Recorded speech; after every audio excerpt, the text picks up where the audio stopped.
And hello, and welcome everyone. It's the end of the month, so you know what that means, everyone. It's time for another installment of Retro Hero Video. It's the special show that I do with Matt. It's kind of a video book club for fun artifacts in the world of superheroes and comic books. We did a whole 4-episode arc there, talking about very special episodes that we remember growing up with, and now it's time to do something a little special. Matt actually had the idea, because you said you've been on a bit of a reality TV show kick recently, and I remembered, oh shit, 2006, Stan Lee had a reality show. Yeah, he had a reality show where it was a bunch of people who dressed up as like weirdo superheroes. Yes. And they were put in like a Big Brother house. Yep. And they had to compete to see who was the best superhero. And they got like all sorts of stuff. Like I think Stan drew like a comic, and yes, they got a movie and all that, which I couldn't find any information about. It's a sci-fi original movie, so you know that's probably why we're gonna get into all of that. Don't you worry. We'll chat this up here. You know, there'll be laughs, there'll be tears, there'll be so much to enjoy from this one. I absolutely know it. So join us, everyone, as we do it. But before we hop into the show proper, it's not enough just to talk about a crazy forgotten reality show from 2006. We also got to do a little bit of history work here. We got to be archaeologists and anthropologists, Matt, of the era that was, for people to really understand the time this came out in. Yeah, that's what it's all about for us. And as always, to start that off, we look at what was the big hit song at the time. What were people bumping in their cars? And apparently the number one hit song when this show aired, which was July 26, 2006, was Nelly Furtado's "Promiscuous" featuring Timbaland. Remember this one? I do remember this one, yes. Promiscuous boy, you already know. Because it would play everywhere. Yep. Every time, you know, on repeat. It was inescapable. I remember this was probably the era when I was like actually watching music television, when I was the target demographic for it. And yeah, couldn't get away from this one. I am disappointed though, because in my research I discovered that the UK had a much better number one hit around the same time. Oh, what did they have? They had Shakira, "My Hips Don't Lie," featuring Wyclef Jean. Now, again, you cannot tell me that one is not more quotable. The video is better, too, because it's literally just Shakira gyrating all over the place. Whatever. It's amazing. Love it. Love it to death. All about it. I want to know because my hips don't lie. Just so much to love. I'm like, man, remember when music was fun? Even if it's a genre I didn't like, remember when it was fun? Well, remember when they made music videos that were creative and fun? When they were like events in of themselves, like, oh, it's the new music video from blank. Yeah. I'm such a weird old man now. I have no connection to popular music anymore. I really don't. Nah. No. It's sad, but it happened. I am literally that Simpsons joke where it's like, I used to be hippin' with it, then they changed what it was. Now what is it isn't hip, and now what is hip is strange and scary to me. It'll happen to you. Now, obviously, from the world of music to the world of movies, the number one movie at the box office at the time was the first Pirates of the Caribbean movie, Curse of the Black Pearl. Makes sense. It was a big film. It really was. It had been number one for a couple weeks, and I know this because it actually came out on the 16th, and I know that because I was first in line to see it because it was my birthday, and my parents took me to see a movie every year, and that was the big new one, so it's like, oh, let's see this Johnny Depp pirate thing. Had a great time. Yeah, it's a fantastic film. It holds up really well. It really does. It's really, really strong. Obviously, the sequels, you know, you can discuss amongst yourself, you know, when the series officially lost its luster. But man, it was so good at a time, wasn't it? It was. It was fantastic. It was back when they made adventure films. It's true. They don't really make them anymore. No, they don't. Or like ones like this. No, and again, you know, I don't want to be one of those guys to be like, oh, the superhero movie killed this genre. But it definitely made the genre, like, harder for people to build around, where it's like, obviously, this was a big hit. And Disney tried to recreate the magic of Pirates of the Caribbean for years, where they're like, oh, you're going to see, what is it, freaking not Prince of Egypt. What was that one? It was based on the video game with Jake Gyllenhaal. Prince of Persia. Yeah. Oh, Prince of Persia will be our new Pirates of the Caribbean. Oh, nope, you didn't quite like that. Oh, The Lone Ranger will be our new Pirates of the Caribbean. Oh, no, wait, didn't like that. And the thing is, all those films have, like, the producers of the Pirates of the Caribbean films, and that's what they thought was the winning formula for it. Yeah, it's crazy to think it only worked once.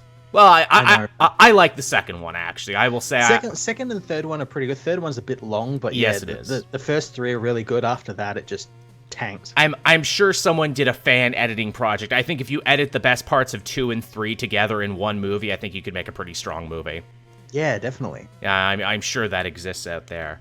Now, from movies to television, and this is not the #1 show, CSI Crime Scene Investigation, in its 7th season, but it is the only scripted show that was in the top 5. In fact, I believe this is the #6 highest viewed, most rated show on television. The first 5 slots are all reality shows. They're all American Idols and Dancing with the Stars and everything. This is why we're talking about this superhero show, why this superhero show exists. Because absolutely. Of American Idol and all those talent shows and everything. And everyone's so quick to try and cash in on it. Like, man, I sometimes we have to struggle in this segment to try and find, like the historical threads to tie together to make our point. But here, the point was made for us, and that is that scripted shows were #6. Everyone was watching friggin' reality TV at the time. Yep. Funny thing about CSI, too, is I know this was around the time I was watching the show religiously. This was also in the time when they had all the spin-offs, CSI Miami, CSI New York. I cannot tell you jack shit about CSI. I can't tell you anything I remember from the show. Yeah, no, I can't remember a damn thing. The only thing I remember is, I think it was this one, or it might have been Miami one, but like, Quentin Tarantino did an episode. Yes, I remember that one vividly too, where they buried the guy alive and had to get him back. Yep, I remember that one. Yeah, and I just remember it being so weird. It's like, really? The guy who just made Kill Bill buried another person alive? I know. What's up with that? Yeah. The only thing I remember from CSI Crime Scene Investigation is Grissom didn't have a beard in the first season because he was a nerd. Then in the second season, he got a beard because he was hardcore TV man now. Yep. And the lady on the show used to be a Vegas stripper, but now she's a cop and a single mom. These are the only things I remember from the show. Also, I remember, they would do crazy crossovers, so, CSI New York would cross over with Without a Trace, which was another cop show on the same network at the time. Yep, they used to do that all the time with these shows. And as a fan of comic books, I, of course, fucking loved the idea that they did crossovers and shared continuity. Who's stronger, though? Is Grissom stronger than the Without a Trace guy, though? What's their power level, when they fight, because obviously CSI has to fight the missing persons division first before they work together to fight the supervillain. Yeah. That's how it works, right? That's how all crossovers work. You gotta fight first. But yeah, so CSI, biggest TV show that is scripted. Beyond that, we have video games, which is a new thing we just added, and apparently the hottest game at the time was New Super Mario Bros. For the DS, which was a brand new console at the time. Yeah. I will freely admit one of the, blank spaces in my nerddom is Nintendo, because I was always a Sony kid. I only ever had, the Game Boy Advance, and then nothing until I got my Switch just a few years ago. So there's just a whole blank page in my nerd book. Well, mine goes back further. I had the Game Boy Color, and then I didn't get anything new until the Switch. Yeah, so there's a lot of stuff I'd love to go back and play, and honestly, it's hard to go back and play a lot of Nintendo stuff legally because they kind of do the Disney thing. They lock it in the vault and don't let you have it, and if you're lucky, you might be able to buy an overpriced collection, but outside, doing ROMs and doing emulation, you're kind of screwed. Yeah, it's real shame as well because I've seen some games on the DS and the Wii U and stuff like that look really damn good and I really want to play them, but you can never find them. Or you can find them and they're ridiculous prices because there's so few copies of them. You would really think Nintendo, being the godfather of this industry, the last video game company that really makes video games and nothing else, would be more invested in trying to keep their games playable, even just from a historical museum point of view. Yeah, it's really strange whenever companies do this. Like you mentioned, Disney does it with the whole vault, putting movies back in the vault and everything. And yeah, it just seems so strange, especially because they're the only ones who they publish their games and everything. So like, yeah, it just doesn't make any sense to me. They have just such a like connection to history, and I wish that, you know, they took that charge more seriously. Like, it's one thing when Sony and Microsoft do it, because I'm like, well, they're just the video game arms of giant freaking technology companies. I'm not shocked they don't care about their own history. But Nintendo should really care about their own history. It's basically their bread and butter. And not only that, like, fans have been clamoring for some of these stuff to be released, like on newer consoles and or in like a way that they can actually access it. Absolutely, and I know I'd like to do it. Hopefully they will one day. Hopefully. Now, of course, we are a comic book show first and foremost, and, you know, no discussion of the past would be complete without talking about what was going on in the world of comics. And as far as Marvel goes, the biggest thing going on in comics was a little storyline called Civil War. Yeah, it was on its third issue, the big first Civil War. The original, undoubtedly the best Civil War. And man, if you weren't there back in 2006, it is really hard to try and explain this to younger, newer comic fans. This was inescapable. This was like the biggest event since like Crisis, since like the original Crisis. Yeah, it was advertised literally everywhere. It was that shot of like Iron Man and Captain America, the clashing and everything. And yeah, it was just everywhere in comics. Yep, it absorbed everything Marvel touched. It was involved with it. It was, at a time, a very hotly debated and quite politicalized story. I know for people out there who are always like, oh, you know, why are comics so political now? No, they always were. Literally, the first Civil War is a reaction to post 9/11 paranoia and the war in the Middle East, because that was the tagline. You're either with us or you're against us. Are you with the government or are you with the freedom fighters? And yes, it tears friendships apart. It tears teams and marriages apart, all on whether or not they're, you know, pro superhero registration or anti superhero registration.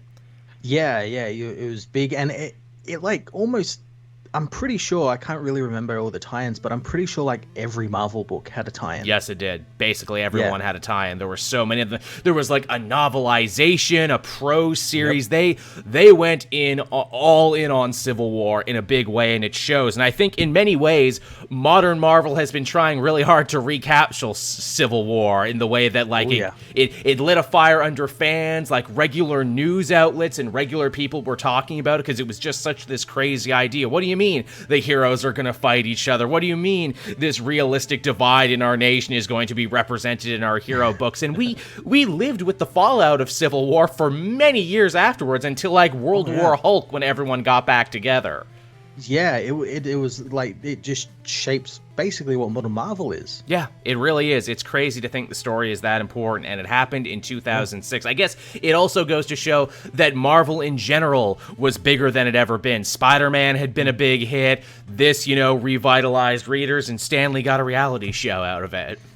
Yeah, the Ultimates were happening at the same time, yes, I think. That's right. Yeah. So, and that was huge. That was fucking huge as well. Sure was.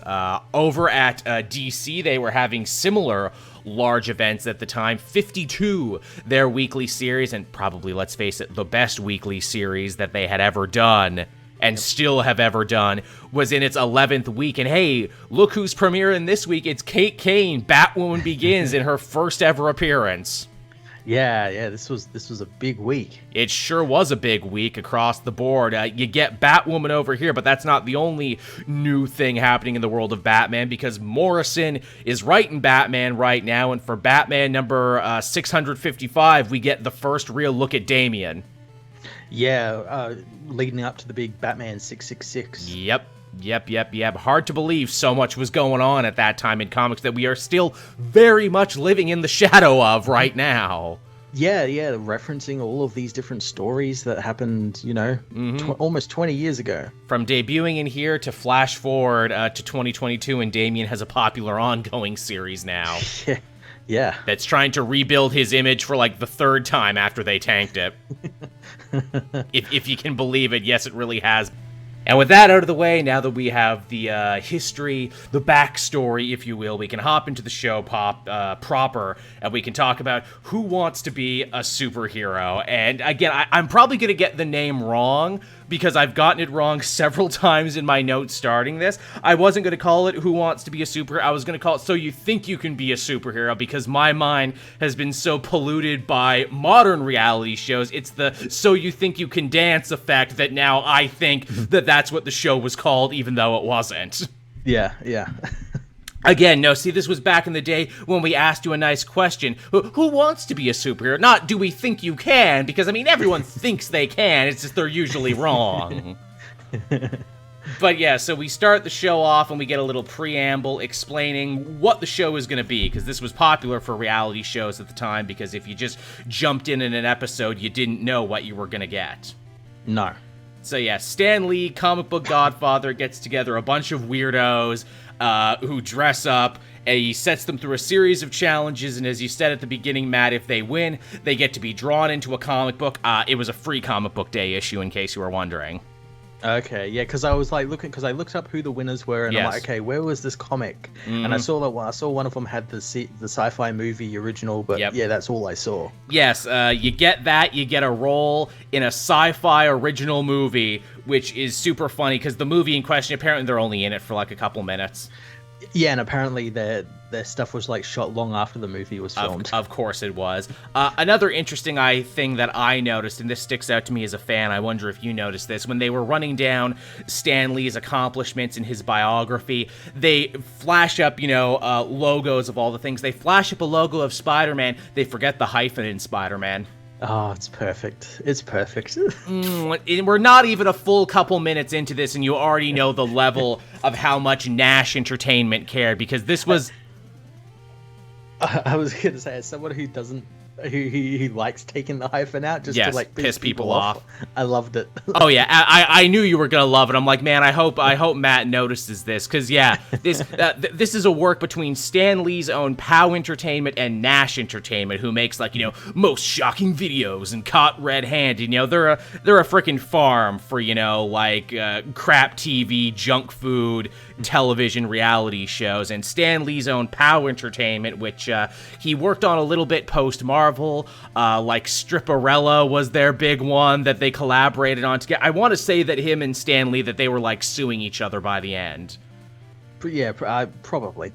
Stan, amazing guy, great history, did not have the best luck in business deals post Marvel. No. He really did not. No. All his stuff like outside of Marvel has been really...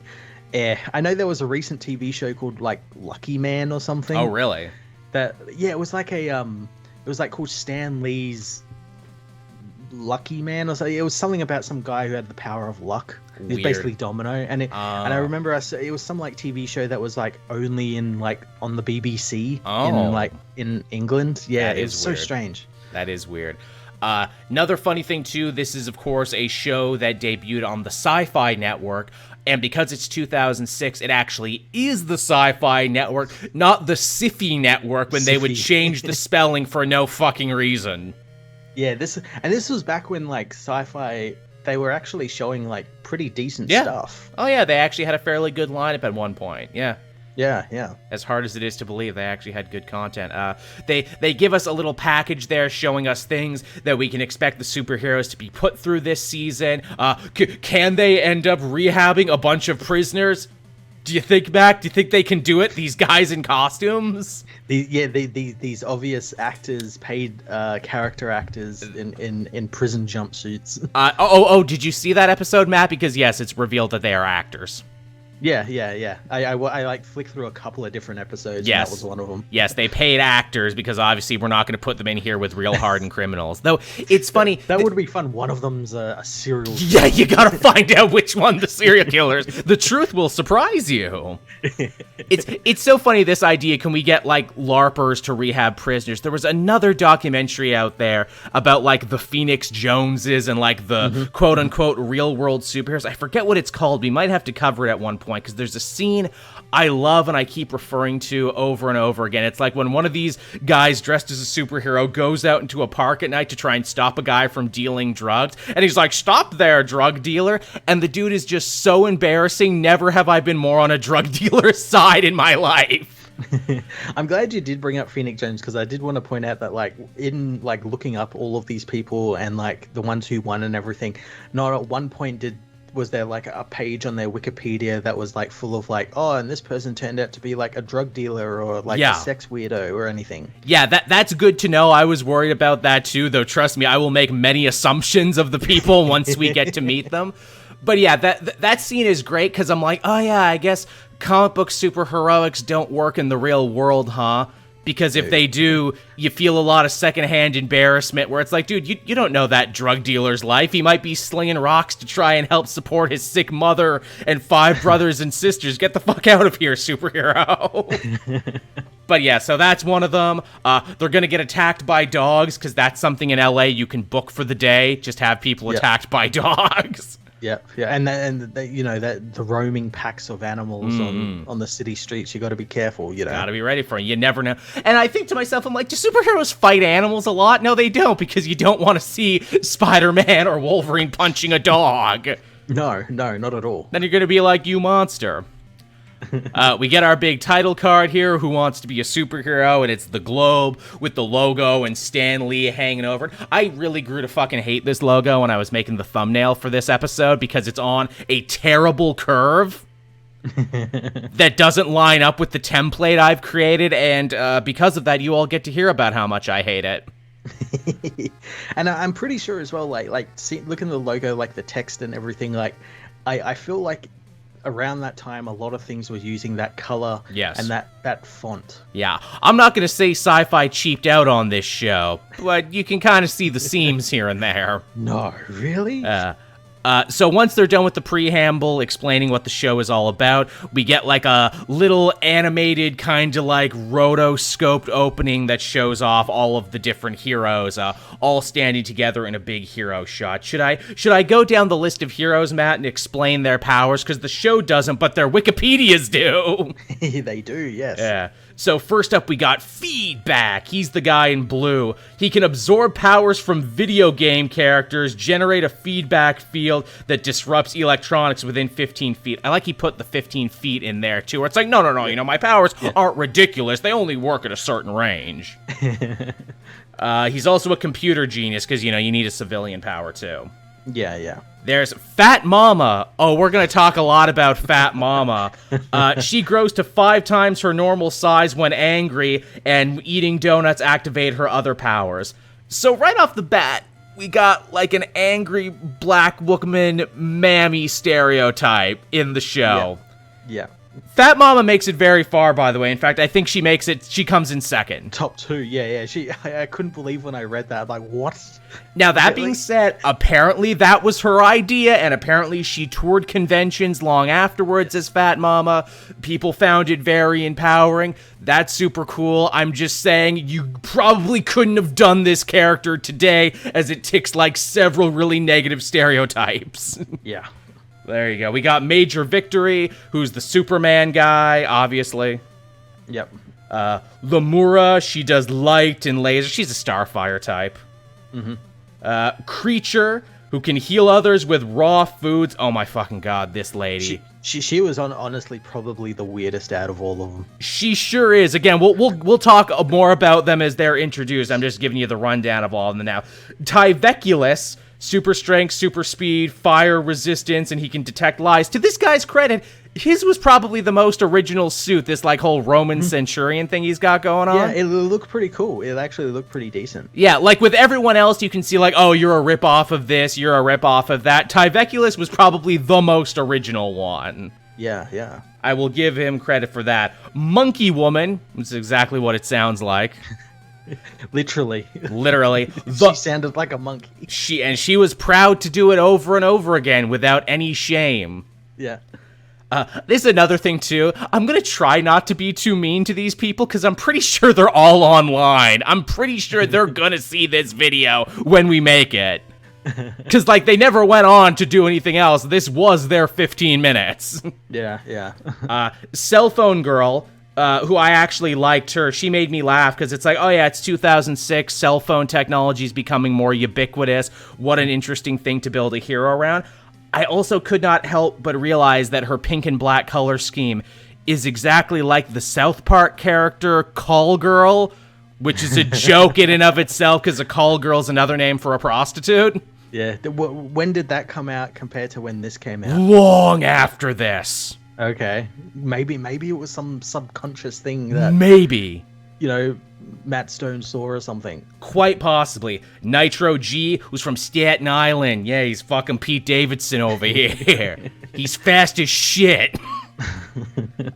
Levity, who doesn't stick around long, and Rodiar, to, again, we'll get to that when we get into the show proper, but there's everyone in their power sets. Don't worry, though, their powers never come up in the show. No, not at all. Because they are people in costumes, they do not actually have powers. No. Now, because this is a talent show, Matt, those are the people who made the cut, but as American Idol has shown us, as fun as it is to see the people who make the cut, it's more fun to see the weirdos and freaks who don't make it. And we got some good ones here. The show does an annoying editing thing that all comic book stuff was doing at the time. And it's like, yeah, with the panels. Yeah, let's make it look like comic panels, even though it never looks good and it always looks like shit. Yeah, they put like a really cheap Photoshop posterized effect over like some things, and it looked really bad. It looks bad. So they crammed a bunch of superhero cosplayers, who again, costumes actually look pretty good. In fact, some of them I would say look straight up CW quality. It's kind of interesting to see like because this is 2006, where I mean, conventions were pretty big, but they weren't as big as they got like in 2010s and stuff when we actually had like Marvel MCU stuff and everything. Well said. It's interesting to see these costumes compared to like nowadays costumes. Yes, because cosplay was a thing, but it wasn't corporate yet. You couldn't make money as a cosplayer. You weren't getting booked at conventions as a cosplayer. No, these people just made it out of their own pocket, basically. Yeah, this is for the love of the game. So let's talk about some losers.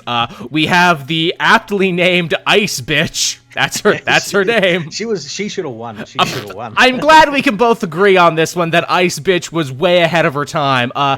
Stanley is judging the competition, but Stanley is never in the same room as these people until the finale, which is just a beautiful Stan move, where it's like, look, I'm not going to stand around all these fucking sweaty nerds. I got work to do. If I'm standing around these nerds, they're going to be paying me for autographs. Yeah.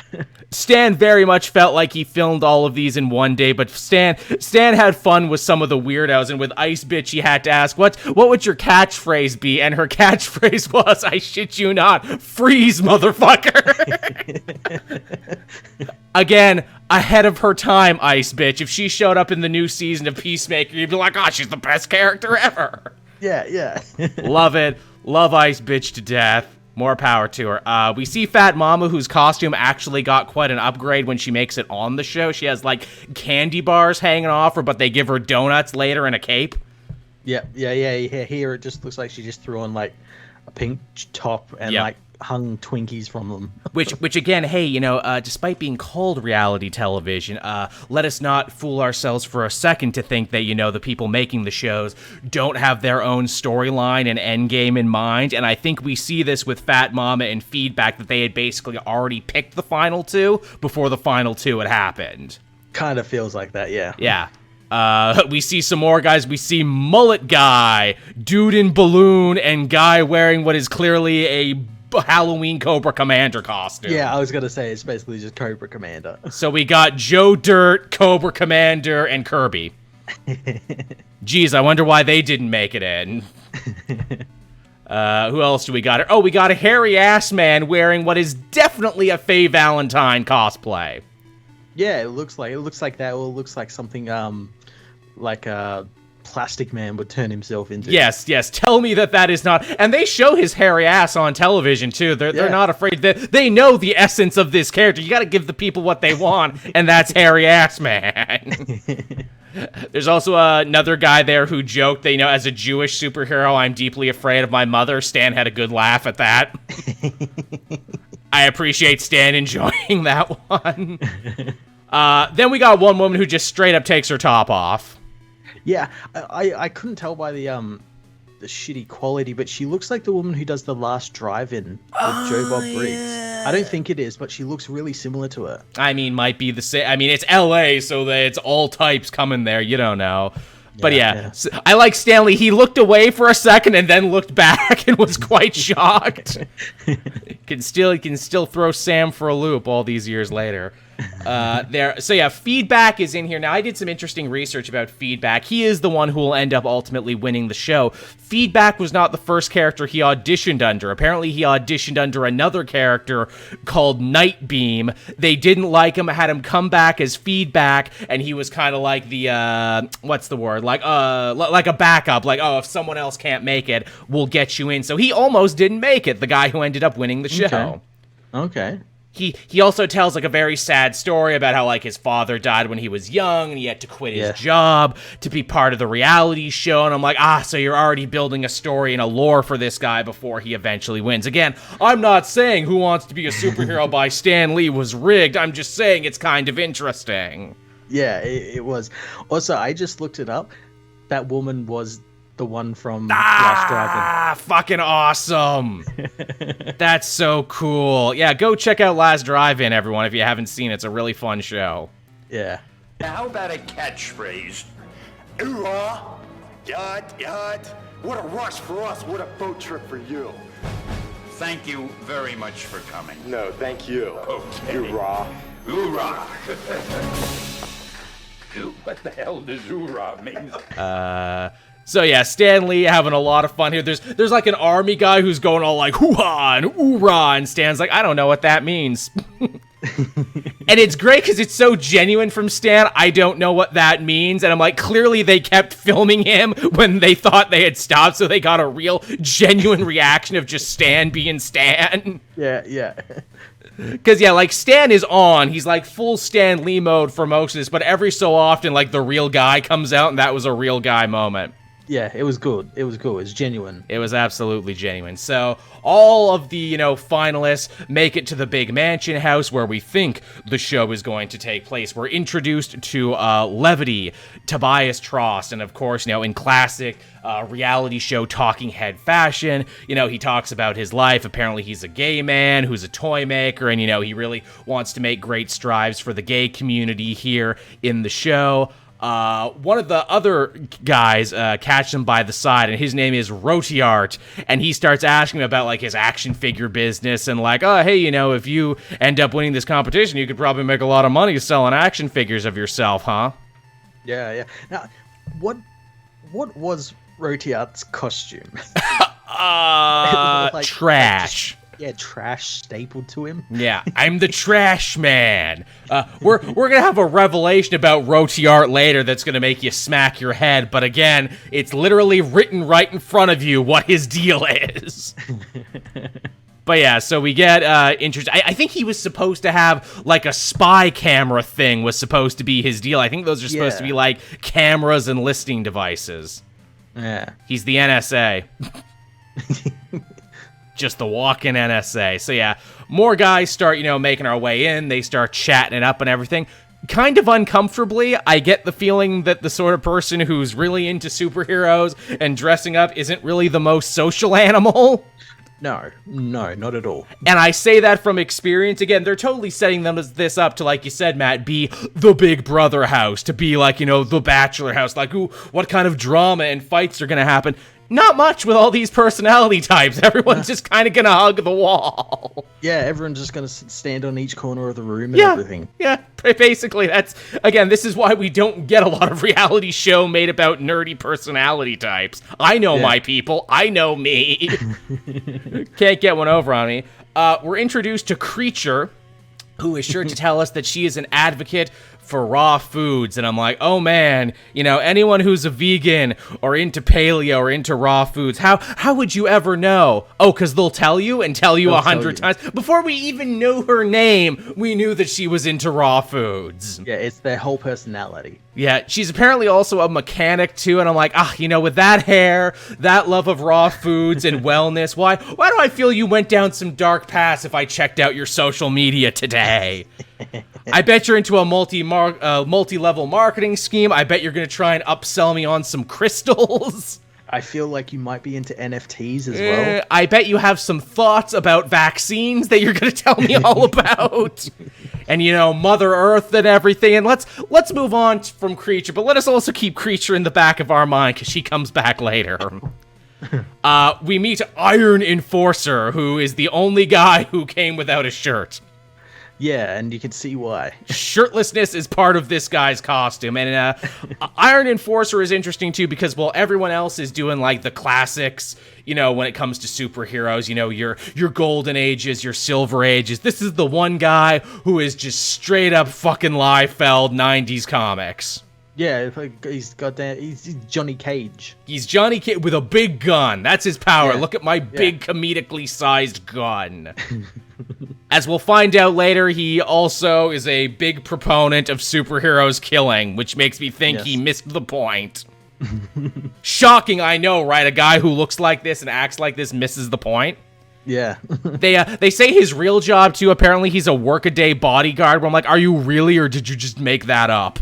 That sounds made up, to make himself sound tough. Cooler, yeah. Are you the fucking real Drill Bit Taylor? Because you're like Drill Bit Taylor over here. He's really like a guy that like works in the back room of like a Home Depot or something. Yeah. Or it's like, I work the door at Home Depot. I'm a greeter. I'm bodyguarding the Home Depot, you see. Keeping it safe. We meet Monkey Girl, who, again, is not afraid to just be making monkey sounds all over the damn place. Hey, more power to her. Again, some people are going to find that cringy. And, cringe is a word that I don't throw around lightly because I think the internet has completely destroyed it and people just use it interchangeably for thing they don't like. Mm-hmm. I do actually think Stan Lee's Who Wants to Be a Superhero is a very interesting exploration of the concept of cringe, because when we say cringe, what we really mean is just secondhand embarrassment, right? Yeah. We're like, oh no, why did that person do that? If that was me, I'd feel so terrible. And really, everyone in this show is shameless and cringeless, and they are kind of living their best lives. And for some people, that's going to be hard to watch and uncomfortable. It's interesting. I think we've turned a corner in a big way when it comes to cringe. Obviously, I know there was a lot of discussion around that Turning Red movie when it came out, and I'm sure you saw the same meme I did, where it's like, oh, don't kill the part of you that's cringe, kill the part of you that cringes. And that's kind of what this show is, and we'll talk about it more as it goes on, because actually I dare say Who Wants to Be a Superhero honestly tries to be wholesome in many ways and tries to be the anti-reality show of its day. It does try things, yeah, and as I said before, like when I looked up a lot of these people, there was no scandals, scandals or anything, and I think even one of them from like season 2 is still like running like charity, that's nice, like D&D stuff and all that. I like that. They try their hardest to at least make it somewhat wholesome. Definitely. We got Major Victory, who apparently is a former exotic dancer who's trying to go straight and get his kids back. He's the most Superman of them all, and as we'll see, like, he totally lives that shit. Like, it's not a gimmick to him at all. He's really into it. He also gets sexually harassed by Creature. In fact, Creature gets really weird with a lot of the dudes very early on. Yeah. And I'm like, oh boy, didn't see that. She also gets really judgy and in the face of Fat Mama, too, from, a character who's built around food and a character who has already let us know their raw foodness. And I'm like, ooh, I don't like you, Creature. You got a lot of red flags on you. Yeah, she's, a walking red flag. Yeah, you're judgy and you're touchy-feely. These are bad combinations, but 2006, right? Yeah, couldn't get away with any of that stuff now. No, you definitely could not. So they all meet together in the big mansion house, and they're like, hey, we should have a party now. And it's the most awkward party from, again, people I said who probably don't party a lot, and also were no doubt told by the camera people like, hey, we need B-roll footage of you having fun, so have some drinks and start dancing to music that's definitely not playing. Like, you could tell that was the thing. Like, everyone has to look like they're having fun now, and if you're directed to have fun, it's not gonna look right. Yeah. Again, there's piggyback rides, there's what looks to be mimosas, and the fun and games is stopped when Stan Lee shows up on the TV all Charlie from Charlie's Angel style. I'm glad you thought of that, because I thought of that as well. That is the whole thing, because again, Stan Lee doesn't actually show up in this show. He is just the Charlie. Oh, these parts were recorded weeks before production. Oh God. Oh, you know it. He's like, okay, let's bang these out so I can go to a signing, right? Yeah. Let's do these right quick. I love when Stanley shows up too. He's not happy, fun-loving Stanley. He's like stern father figure Stanley. Like, oh, the way you heroes are conducting yourself. I would never do that. And I think the most wholesome part of the episode comes here, where like the people actually look legit. Yes. Disappointed in themselves. Yes, they all revered the shit out of Stanley. There is no doubt about that. I am sure in today's Twitter parlances, they would be called stans, stans of Stan. But no, yeah, they genuinely love and revere this man to a crazy degree. Yeah. I love it too. Stan's like, I wouldn't have my characters do this. I'm like, really? Because the X-Men seem to party and act a fool all the time. But then again, maybe that was Claremont, not you. He made them messier human beings. I guess that's not you, Stan. Apparently, they're not staying at the mansion. This is just a stayover because every superhero needs a real lair, and they're going to that lair. That's their first mission, to find the lair. Yeah, I think that's probably also what breaks it away from usual reality shows, where it's always the mansion. Yep. And they make you think that it's the mansion here. Ryan Johnson did this. He usurped our expectations. Sure did. Yeah, they definitely play with your expectations when it comes to a reality show, and they do stuff different. I do think it's funny that Stan refers to it as like their bat cave, and I'm like, Stan, that's not you though. You didn't do that one. Like, there's actually not a ton of Marvel references here in the first episode, and I wonder why sometimes. Marvel probably told him, we don't want to be associated with this. Again, this was a weird point in history where Stan was like the godfather of comics, beloved by Marvel, but also had his own company and was trying to do his own thing, so, like, it's a weird time. Mm-hmm. In fact, I don't know if you noticed this, but in the back of Stan's office where he films these, this is clearly like his office at POW. Did you recognize the picture that was right behind him? I didn't, but like it looked familiar. I couldn't really tell what it was, though. That is Stripperella. Ah, yes. Stan's Stripperella, that he was he's going to be the next big thing, Stripperella, starring Pamela Anderson. So yeah, they all pile in the fancy limo with the neon lights, and they drive to what is basically the rough part of town to try and find their lair, which is in an old warehouse in like a garment district. Yeah. But wait, true believers, before you can enter the lair, one of you is actually a traitor. I've sent a spy into this group of weirdos to see your true intentions and see your true heart. And as it turns out, the spy is actually the guy whose name is literally just traitor spelled backwards. Yeah, it's Rodiat. Yeah, which, what a fucking DC move for this Marvel guy to have a goddamn Mr. Mixelplick in the group.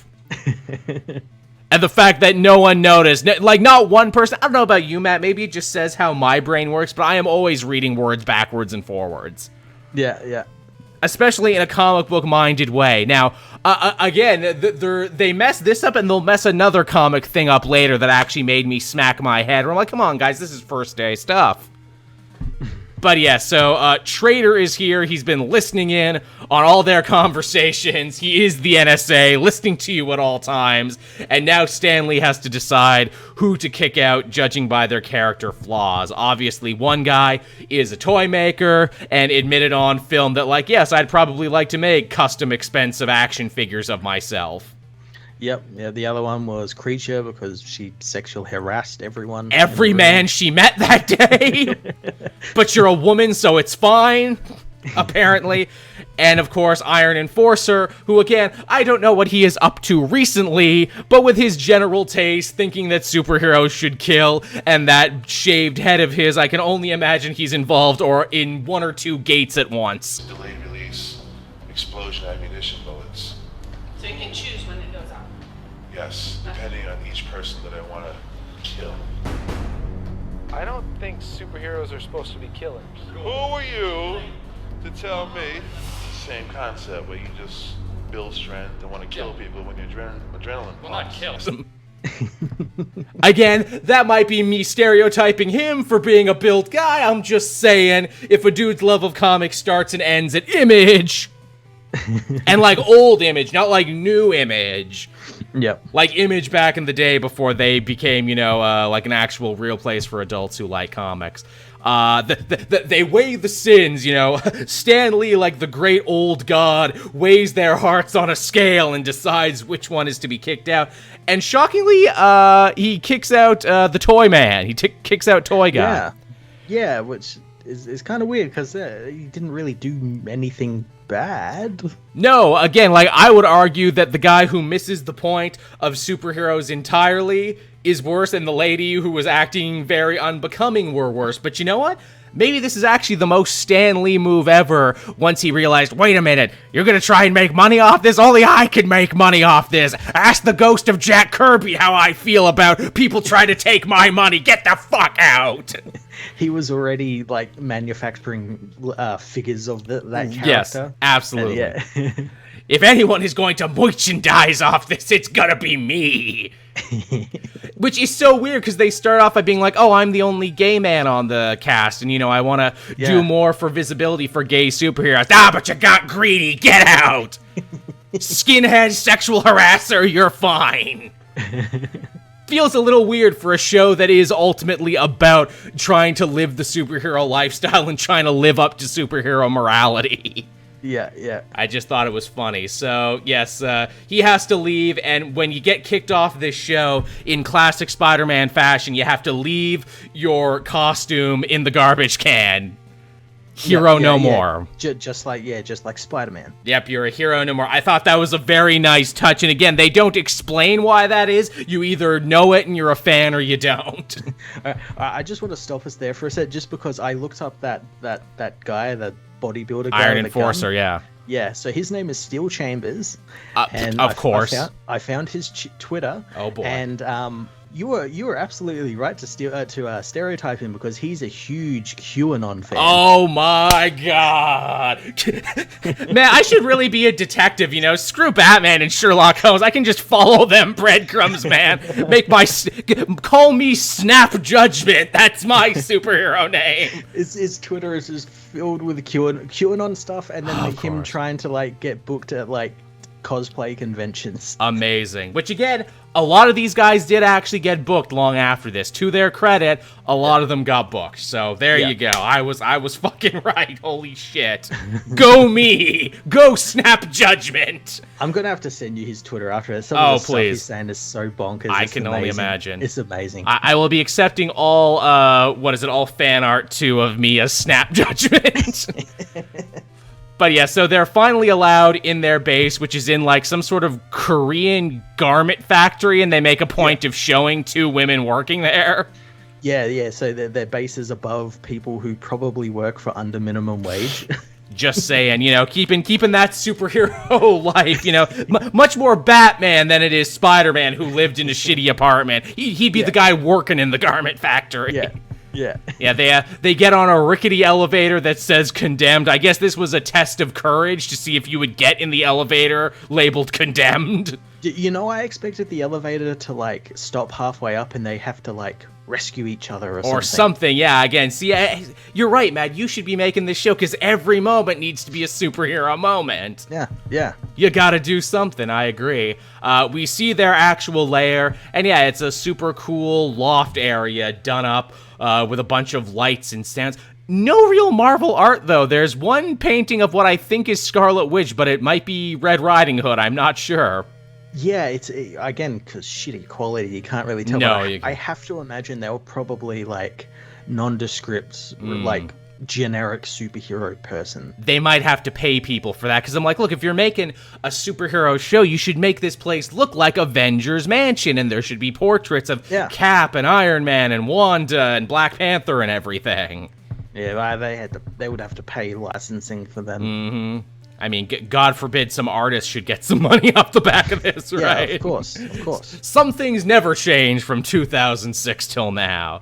The space itself is kind of cool, but what I find especially interesting is that they all get their own beds with their name on it, like they were at camp and the beds are color-coded to their costume. And they're all in the same room, which is weird. Yes, like you would think. I would have thought they would have done like a male-female sort of thing. Like that's how they would do it on Surreal Life and shit, right? Because, we don't want to get sued. We don't want any problems here. Don't want any misunderstandings. This hit me too when I looked at this. I'm like, this is a clubhouse for children. This is like a superhero sleepaway camp. And as I did more of my research, apparently they did this show in the UK. They did a BBC version of it. But they actually were kids in that one. They were like 13 and under. Yeah, it was just a season full of kids just doing this sort of stuff. And when you think about it, it kind of makes sense. It works much better for children, doesn't it? That's the problem with this, is that they're doing it with adults. And I think that's where and I hate using the word, the cringe and the secondhand embarrassment comes from, where I think you would actually get more out of this concept with children living up to the superheroic ideal. Yeah, I wonder if maybe like they thought about doing it with kids, but they thought it'd be a bit too hard, because I think this was around the same time there was that one show where they had the kids, Kid Nation, where they were all threw them all out in the desert, and it was just a complete like total fuck up. Yeah, I mean, what's that thing they say in Hollywood? Don't work with kids, don't work with animals. Yeah. Also, unlike adults where you can exploit them 24 hours a day, legally you can only exploit kids in Hollywood for like half that time. Yeah. Why do you think like Jonathan Lipnicki and all those other ones were twins? So, between them you could exploit them the same amount. Legitimately, everyone, that's why there's so many famous twin duos in Hollywood. So they all sit down at the big fancy dinner, and again, because this is the only, video that exists of the show, what the hell are they eating? I see fruit. Does everyone have like a plate just for them? Because I see Creature with her raw foods, obviously, but what about everyone else? What do they got? A plate of nondescript, low-resolution garbage. Yeah, I see brown. Do they all have garbage plates? Oh, they got the brown. Good tasty brown, just like Mom used to make. I mean, really, it doesn't matter what you're eating, it's going to end up being brown. So yeah, Stan sits them all down. He talks about the importance of this thing and how, this is going to be a different sort of reality show because, they're testing the heroic ideal, which again is a really compelling concept because like every other reality show, like Big Brother, everything that came before, Survivor, you only won by like lying, cheating, and stealing. And like the show was always about getting over on someone else. So it's interesting that this show, the way you win is by going against the grain and trying to be a good person. Yeah, it again keeps going against all these different stereotypes for reality shows, and also that it's intriguing up until this point, and I don't think we get to see any throughout the whole episode. There's like no product placement. No, which is weird, right? Like if they made this today, it'd be Pepsi, Mountain Dew. Yeah, well, I was just looking at the picture of them sitting around the table with like the bottles of water. Like the bottles of water would be like all facing the camera with like the label. And like, but here it's just like bottles of water. Of course, then again, this was Sci-Fi in 2006, so they probably couldn't get a lot of really good sponsors. Even if they wanted they to. could have gotten like a, I don't know, Mountain Dew or something nerdy. Yeah, you'd think so. They all get their communicators because no superhero team is complete without communicators. I think they're Nokias. I think so. Yes, I think they might. Nokias are like Blackberries or something, yeah. Never leave the cave with my Nokia. Nitro G, who's the youngest one on the show, is actually quite sweet. He's super stoked to have a communicator given to him by Stan Lee. And I'm like, oh yeah, it's 2006. Not every young person had a cell phone yet. Yeah. So this is cell phones were kind of like a new thing. They were, yeah. Like not everyone had them. But yeah, so Nitro G is the youngest. He's like 19, and Fat Mama is the oldest. And like one of the only other persons of color on the show. She's 42. She has 3 kids. Tyvekulus has a couple kids. I mention this because it will be important for the next round. And that is, everyone needs to wake up bright and early in their civilian gear for the first challenge of the day. Because again, Big Brother challenges, Survivor challenges were all the rage. It wasn't enough just to have a reality show. We need to start challenging ya. To do shit. And the challenge here is admittedly pretty clever. Stan tells them that, one of the most important things of being a superhero is being able to change into your costume on the fly. And so they need to find places out in the world when they're hailed on their BlackBerry to change. And then it's a race to see who can make it to a purple arch. Yeah. I believe it's Feedback who gets the chance to go first. And man, you really start to realize he has one of the best costumes, and you realize that what goes into it is a fuck ton of layers. Yeah, you realize he has the best costume, and like he's the one that's kind of like taking this like real seriously. Yep. Oh, sure is. He is zeroed in on this 110%. You got to find a place to change in public, and you can't be seen. And I'm like, wow, this is a dangerous competition because you are like really rubbing up against like sex crime laws. Like if any of these people got caught, they'd have to be put on a registry. Yeah. That's exposing yourself in public, sir. That's bad. That's not heroic. When did that ever happen to Spider-Man that he had to join a registry? Also, too, they have to change into their costume, but Spider-Man keeps his skin-tight costume under his clothes for just underneath. That reason. I kind of expected one of them to have that. That's what I would have done. Just take off their shirt and just like put on like like an armored layer or something. See, again, these people are fans, but I question how hardcore a fan they are, because there was a point at dinner where Stan says, Excelsior, and they all cheers Excelsior. Then he asks them what it means. None of them knew what it meant. Yeah. It means onward and upward. That's like the first thing they teach you at nerd school. How the fuck do y'all not know that? Are y'all fake fans? Are you really DC fans? Is that what it's about? Do you not know you Stan Lee shit? I would have read his biography. Again, 2006, internet wasn't as readily available and nerd culture wasn't nearly as dominant as it is now. I just figured that, they would at least know what it is. Yeah. Now, here's the first of what will be many wrenches thrown into the scheme here. They think it's all just about getting changed quick and running under the arch. Little did they know that Stan, I say Stan, but obviously, he didn't frickin' do this, has put a little girl within their path who's lost her mother and is looking for help and is calling out. And the real point of this competition isn't to see who can get changed fastest and make it under the arc. It's to see who will actually stop and help this kid. Yeah, who notices them? Who notices? Who's really living that heroic ideal? Feedback, to his credit, gets dressed really great, but runs right the fuck past her. just zooms right past her. And he's like, yeah, man, I'm cued in. I'm really ready to win, man. When I'm given a task, I just complete it. With total tunnel vision. But I like this setup because this is totally like a Spider-Man setup. I have a job to do, but someone else needed me. Mm-hmm. I like that a lot, actually. Again, it's testing, how wholesome and heroic these people can actually be. Yeah. We see Tyvekulus get ready. He gets ready in the porta potty, which is what I would have done, and he actually pulls out like a whole porta potty. Yeah, it felt like a little bit of a Superman sort of thing, yeah. Yeah, like a test of strength, and he sees another guy there, morning. Just very funny. But, Tyvekulus, he'll end up screwing that one up and running right past the kid, which is a shame, because he said he has 3 kids himself, so you think he'd be a little bit more cued in. Yeah. It's actually Cell Phone Girl is the first one who actually takes notice of this. And I'm like, oh, yeah, well, of course, because she's like 19. She's not much older than this kid herself. She's like, oh, I lost my mom once, too. It's pretty scary, huh? I also feel like when it came to like shooting it, like the producers like, okay, all these 5 other people that went before and never noticed this kid. Yep. Just tell this one that there's a kid there. Yeah, exactly. Because if they all fuck it up, it won't make for interesting television. Yeah. Won't make for interesting television also. Yeah, Cell Phone Girl does it. Tyvekulus fails.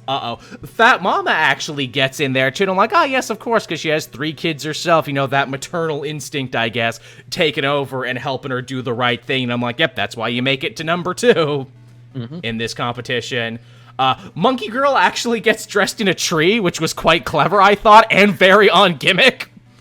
She gets dressed in a tree, but it cuts away, so it makes me think that she didn't. Yeah, probably.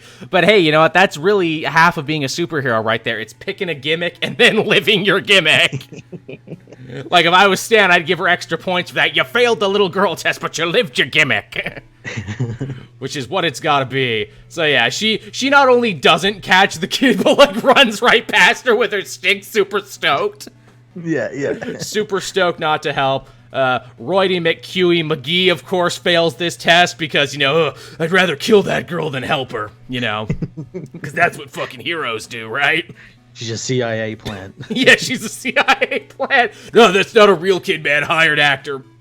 It's all crisis actors, man. Crisis actor, yeah. Crisis actors, man. You know, I'm gonna show you some shit. Really open your mind.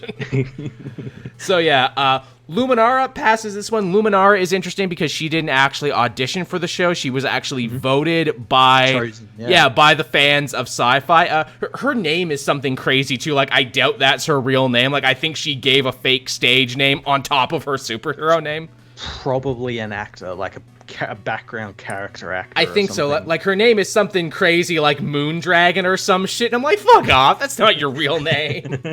I doubt that is your real name, Moondragon.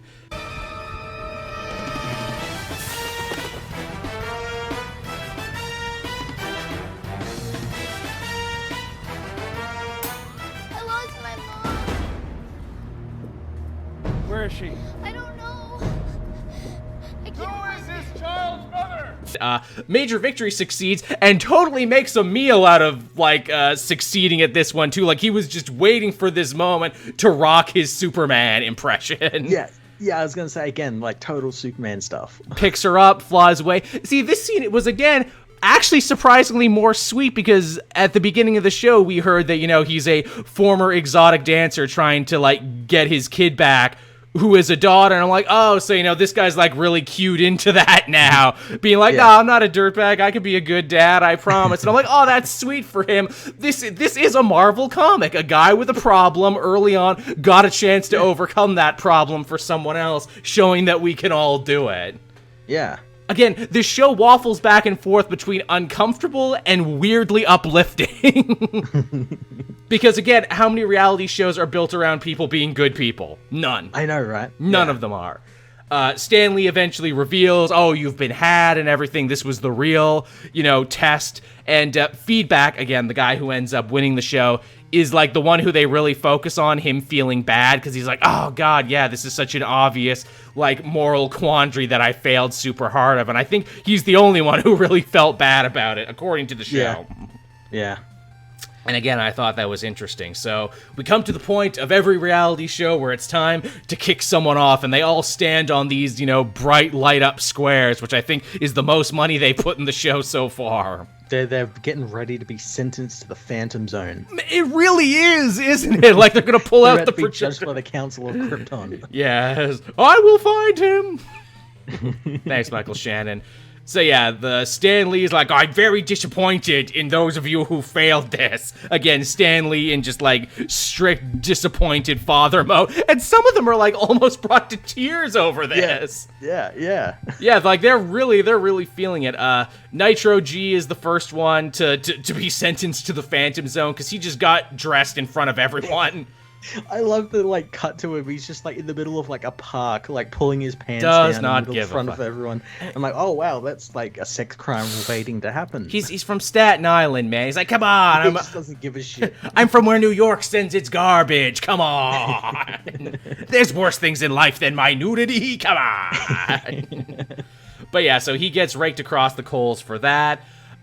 Monkey Woman gets raked across the coals too, and so does frickin' Iron Enforcer, who again already has 2 strikes against him now, yet does not get kicked out at the end of it. No. It's Nitro G, the young guy, who ends up getting sent home. Yeah, I felt kind of bad for him. Yeah, it seems like he screwed up the least, but then again, Monkey Girl cried and made like a real, like, you know, reality TV show plead, so it's like, oh, well, we gotta keep her around. Yeah. Yeah, so again, for a show that's all about morality, the morality of who gets sent home is kind of weird. Because it seems like he made one mistake where the other ones made more mistakes. Yeah, and bigger mistakes. Yes, and yet he's the one who gets punished for it. And he gets the very sad moment of having to take off his costume and put it in the bin. Put it in the trash, yeah. Yeah, put it in the trash there. And from there, we get another animated little zoom out of everyone there. Once there was more, but now there are far less. And so, yeah, that's episode 1 of So You Want to Be a Superhero from Stan Lee. And man, I actually remember watching this when it aired, because I'm like, ooh, I like superheroes. I'll watch this. It was fucking wild then, and it's fucking wild now. Yeah, it's really. I do remember watching. I don't think I watched every episode. I think I caught an episode here and there. But yeah, it's definitely something. Definitely a product of its time. Yeah, like I hesitate to call it good because it's really not. But it's very watchable, which I think with a lot of reality TV, trash TV stuff, that's kind of all you need to be, is just be watchable. Yeah. Now, here's the good news, everyone. If you saw that and you're like, oh, man, I want to see what happens next, don't worry, you can, because all 2 seasons are free on YouTube. Yeah, that's like the best thing. And maybe we should do an episode of first episode of season 2. Yeah, we'll definitely do a season 2 episode in the future. And we'll definitely have to do the BBC one, because I've never seen the BBC one, and I'm very interested to see what that show looks like compared to this. Yeah. So yes, thank you everyone for watching and joining us and hanging out with us. We hope you had a lot of fun. If you were one of the people on this show, because there's a good chance you might just find this, I hope we weren't too mean to you. I'm sorry. If I was given the opportunity to do what you did, I would have done the same thing, and I probably wouldn't have acted too different, but with the benefit of hindsight, I can now make fun of you on the internet. Yeah. So, that's what it is. At least you're doing better than Steel Chambers. Yeah, everyone is doing better than him. Everyone's doing better than Steel Chambers. So, until next time, everyone, this has been Cabe Joel. I'm Matt.